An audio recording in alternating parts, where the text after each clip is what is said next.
about the housing market for a second. Um, a lot's been going on. Recently, the government's talking about what's the interest rates, and it's going to be frozen for a while, but it's eventually going to go up again. Right now, the government is just they're just saying they can control inflation. Um, the main there are several things affected by it, and I will tell you the best way to capitalize off of this is put your money into things such as like high yield savings accounts. What else? CDs. Well, CDs will give you a quick return, and think I think anything that yields like a higher percentage of interest right now. But I recommend those two if you trying to get some quick cash. Also you can just put your money into just put your money into various projects. I think real estate REITs is actually pretty good if you get the right one. So me, I put my money into real estate REITs, and REIT is was a real estate trust pretty much. Um, the returns are good. I will say I had like a little downfall during COVID a little bit, but it wasn't that much, and it bounced back, of course. But I would do that, and also put money into usual ETFs. Yeah, and if you can, you have money put in physical. Was it physical gold? Just a little bit. So, but it's just me. I'm not a financial advisor or anything, but I'm just telling you what I do. Um, and then the big thing is real estate. Me. I was. It's been for a little while. I was looking for real estate and trying to buy a place, but now it's like you're starting to see a lot more problems and a lot more opportunity for people. Um, let's see here. I keep up with this website called Hubzu, and pretty much these are like houses that are like foreclosed on, and you see more and more of these coming up, and those are just a select few, and it's getting real. And the thing about the market people don't understand is if you want to time the housing market, that's fine. But what you need to do is see when the principal value of these houses start to bottom out. And the thing is, they're not going to bottom out anytime soon because there are new homes being built that will keep the price of pre-built homes down as it is. A lot of people who bought in like 2022 and 2020, well, this year, yeah, they're gonna suffer.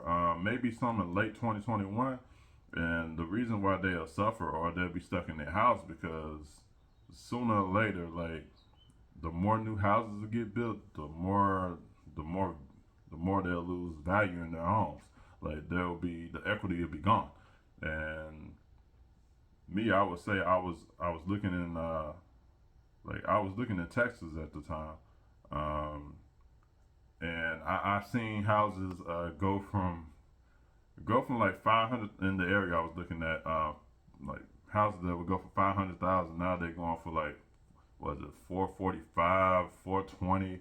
Yeah, it's going down, and it's going down really really quick. So, and it's not even the bottom. Like that's just trying to level itself off because honestly, I looked in years past.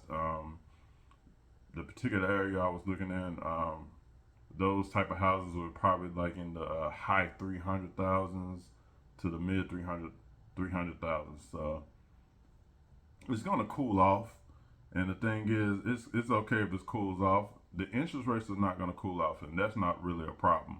Um, Interest rates, you don't need to worry about those going down if you're trying to get a home. What you need to worry about is that principal going down, because at the end of the day, you can refinance to get that lower interest rate later on in life.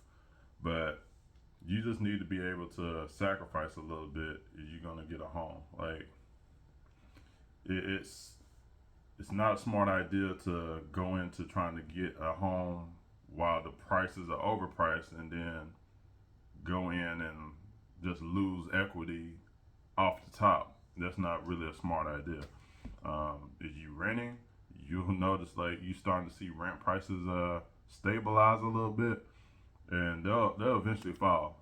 And with certain places with Airbnbs being banned, I know the Atlanta area they've been hit hard. That area is that area is particularly interesting because now, like, I'm seeing like 3 bedrooms, 2 bath areas and 2 bath places or whatever. I saw one yesterday for rent and like kind of in the inner city, whatnot, and it was going for like $1,300, which is pretty good. I mean, me, I don't really, for my situation, it wouldn't work for me in Atlanta, just because I'm here in Tennessee. I'm in Chattanooga to be exact, and I don't pay I don't pay income I don't pay state income tax, and the cost of living is cheaper. So it's not worth it for me to do something like that just because it's like an hour and a half away. If I want to go there, I just go there and just come back. My cost of living is a whole lot cheaper.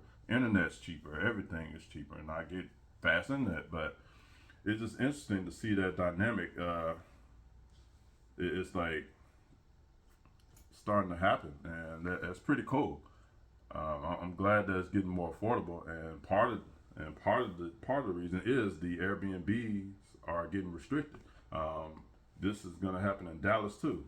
Come December, uh, a lot of these Airbnbs will be no more because they'll be banned, and which would be good. There'll be more houses on the market, and the prices will start to go down in the Dallas area.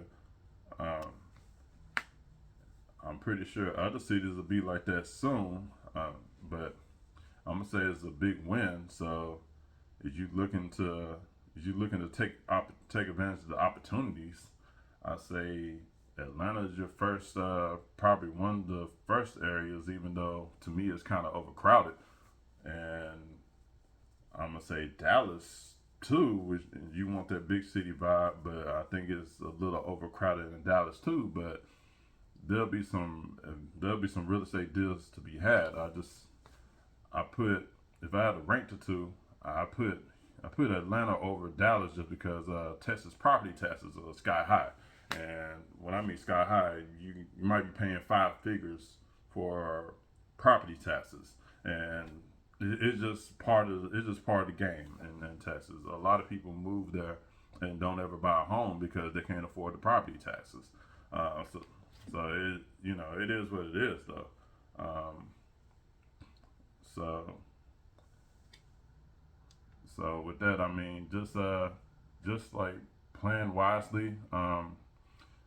My advice is don't buy things that you don't need. Like you don't need to buy like a brand new car or anything like that because the interest rates on cars are crazy. I think with good credit or whatever, it's probably like about was it 6% or something like that, which is high. I mean, it's high for what it was beforehand. I mean, I'm pretty sure it'll level out or people will wise up. But yeah, the average car payment used to be like $400 or $500 back then. I mean, now it's and that's for like a regular degular, you know, just plain common car. Now that plain common car is probably like about 6, 7, sometimes even $800 if you get suckered into like these programs they're pushing. Anyways, just letting you know the opportunities are coming. The opportunities are out there.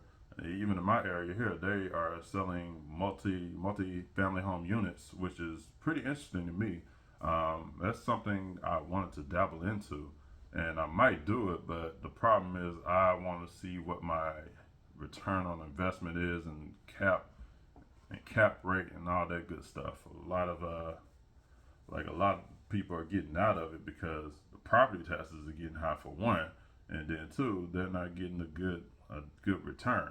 And then also, I think this is happening around the country. A lot of investor buyers are selling because they're not making any money off these properties anymore. Like they rent these properties out, but they can't make no money anymore because like the interest rate killed them. And the thing about the interest rate with investors is there is no homestead exemption. So their rates are a little bit different. Um, like they can't control their their taxes or anything. So the taxes will go up, and there's nothing they can really do about it. But adjust it on the customer, and that's it. So when that happens, either their customer's gonna leave, the renter's gonna leave, or the renter's just gonna have to suck it up and pay it. But it just comes to a point where they're not making any money, so they're selling off their stuff. So with the combination of the investors selling off their stuff and the Airbnb situation that's unfolding across the country, yeah, it's going to be a lot of houses. And then on top of that, there's a lot of houses that are being built that's not listed in the MLS yet. And they're not going to be listed in the MLS because the builders are just taking care of it and just trying to sell people plots off the top without going in the MLS. It's happening around my area. There's a lot of places that are being built, and it's not MLS. You just go to the builder, get a plot, and you're all set. Um, so I think the opportunities are out there, and I think the price is going to come down. I don't think the interest is going to come down no time soon, but my thing is, as long as the principal comes down, you can do one or two things. You can buy points. You can save money and buy interest points off, which I mean sometimes is a good risk. Sometimes it's not. It just depends. And then or you can just take the hit and then refinance when eventually stuff cools. When they cool off the economy eventually, which is gonna happen. It's gonna be a few years down the road, but I say, but not even a few years. It's gonna be multiple years down the road. Maybe like about. I'm not an economist or anything, but maybe I'm gonna guess maybe like 7 to 8 years. It'll come down to somewhat reasonable levels. Then you can find and refinance. But the thing is, you want to make sure you get your house to where the principal or the house value will be kind of like at a rock bottom. So when it comes to that time to refinance, you'll be able to refinance because you'll have equity. A lot of people are going to lose that equity and the inability to refinance. So it's just a game you got to play, unfortunately. But a lot of people are going into these houses right now. I feel sorry for them because they're going in and they're going in off of emotion or whatnot, and sometimes going in off emotion may be good. I mean, my thing is, if you want to buy a house, cool. Just make sure if you're buying it right now, just stay in it for like about 10 to 15 years, or nah, yeah, maybe 10 years. 10 years, you'll be good. Um, but but my advice, just buy at the rock bottom so you won't lose any value. So you can get your money, and if you need to get out for a job or something like that, you can get on out. So, and I don't know if I think I explained the Airbnb thing to where different cities are banning. Yeah, I did. This, and also, yeah, the buildings, of course, they building new homes. I'm trying to think of what else I didn't explain. Um, I explained that. Okay. Yeah. Um, oh yeah, a lot of foreclosures are starting to happen. A lot of people are a lot of people are starting to struggle right now because jobs are getting lost, and certain fields and certain places are they're struggling. I know one place that is struggling a lot is Austin, Texas. I watch their real estate too, and there's a lot of houses that are for sale out there, The prices have went up and they done dropped. Um, my thing is Austin's a nice place.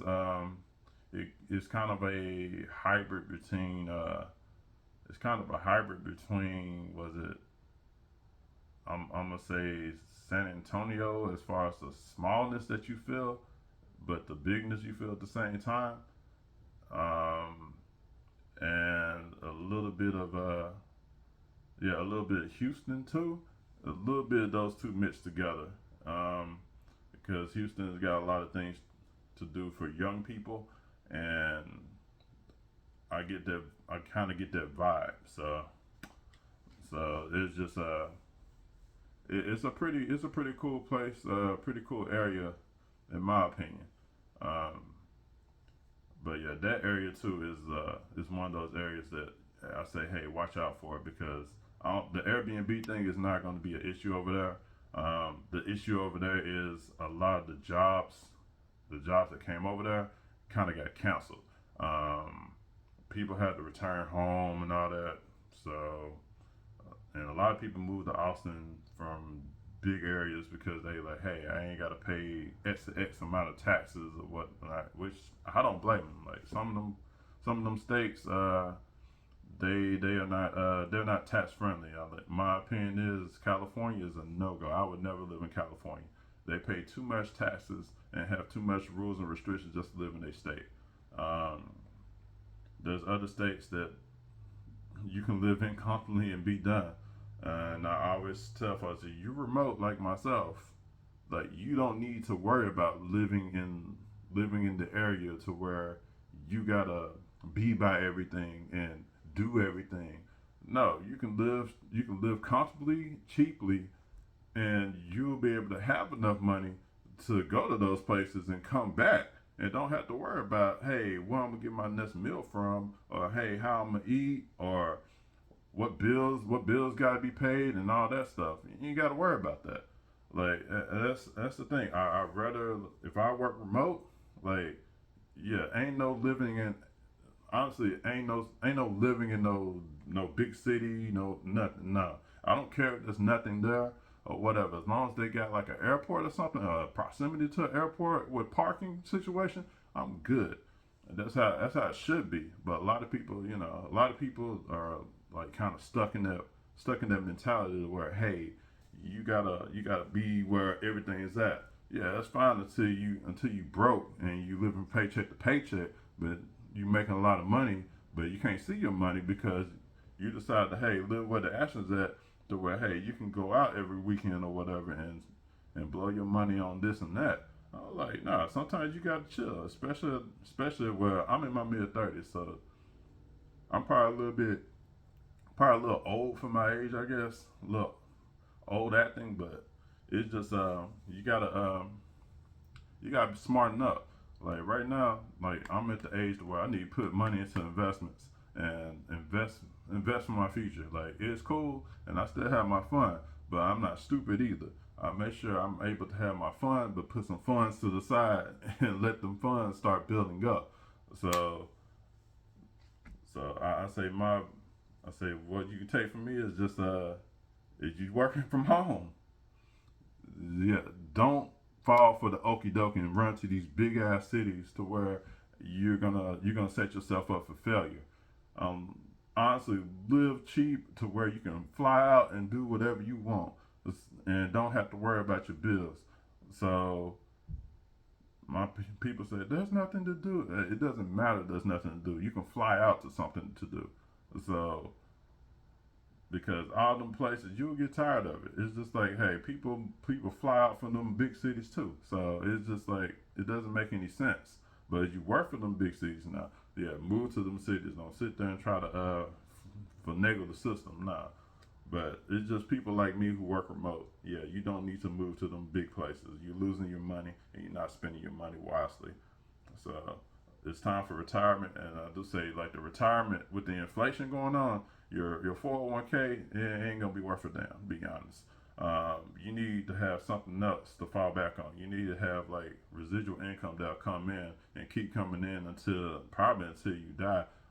How's it going right now? But But anyway, this video is getting long-winded, and I don't edit these. It's just a current event, mainly about the interest rates and how you need to kind of maneuver and how I'm trying to maneuver.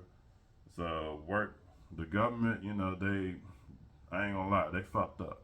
Like it is what it is. They fucked up the economy. So hence I wore this shirt, well, conveniently.